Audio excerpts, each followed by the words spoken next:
David, c'est un véritable robot qui est là que pour charbonner. En revanche, il y a juste une exception à cette règle. Messieurs, dames, faites du bruit pour le deuxième personnage de cette histoire, Kelly Campbell. Alors elle, c'est une collègue de David, et lui qui d'habitude parle à personne, avec elle, il y a un petit truc. Il y a peut-être un peu d'amour dans l'air. Du moins, d'un côté. Celui de David.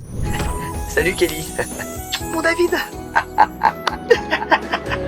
Hi ha ho ho, ça rigole, ça se dragouille, et parmi le top 10 des blagues qui se font, il y a celle de dire que ce serait hilarant de braquer le coffre. Braquer le coffre. Et surtout, ce serait tellement simple maintenant que David est superviseur. Il a littéralement toutes les clés du coffre, il suffirait juste de l'ouvrir, de prendre les billets et hop, à faire régler. Mais pour le moment, c'est une blague.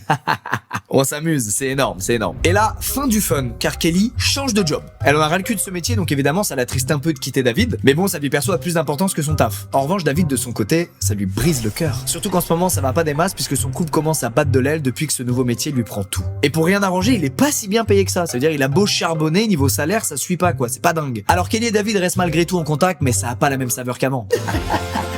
Arrêtez avec ça, ça me fout la gerbe. Par contre, il y a un truc qui reste constant dans leur relation, c'est cette fameuse blague sur le braquage. Jusqu'au jour où c'est plus une blague. Pour la première fois depuis des années, Kelly arrête de rigoler. Elle propose sérieusement à David de vider le coffre, de fuir avec elle, et qu'ils recommencent tous les deux leur vie à zéro. Elle lui avoue ses sentiments, elle lui explique qu'elle est prête à quitter son mari pour lui. Bref, ça lui jouait maintenant. Du coup, le bon vieux David, deux choix s'offrent à lui. Soit il continue comme ça dans un quotidien qu'il déteste, soit il devient richissime et il part avec cette nouvelle femme qu'il aime secrètement depuis des mois. Évidemment, la seconde option l'excite bien plus et il a même pas le temps de réfléchir que Kelly l'embrasse sur le champ.